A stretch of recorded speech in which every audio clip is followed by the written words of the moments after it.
There are some things that are just really comforting to me, and one of them is Doctor Who.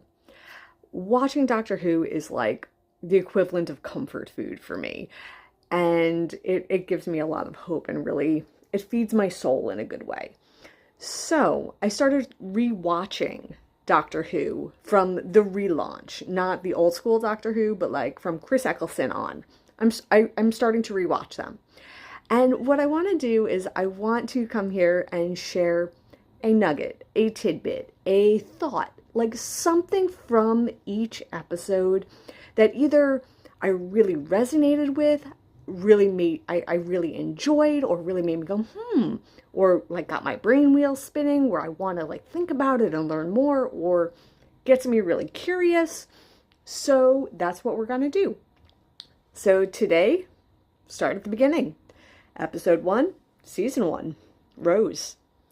So right at the get-go, Doctor Who is touching on the concept of being alone and loneliness. And what does that mean? Doctor always has a companion, and this is when he first meets Rose. And there's this moment, and it's fleeting. And because, like, Chris Eccleston's, like, style, he's a fast talker, he goes from one topic to the next, to the next, to the next, you can blink and miss it.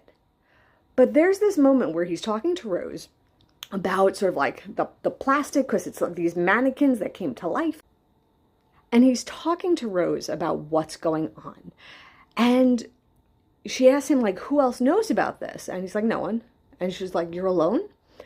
And he makes this comment about, well, you're just at home watching telly and eating chips and you don't even see the world around you.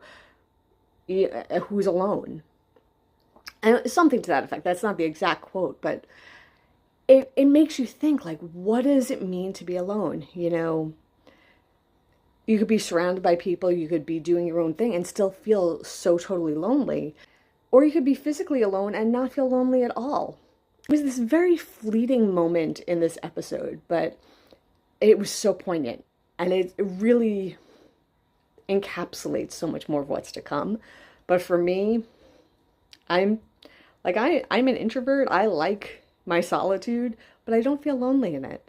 So there are some ways that, like, I get the doctor sometimes, and that's just my thoughts on it. What about you? What's your favorite moment from Season 1, Episode 1? Let's talk about Rose.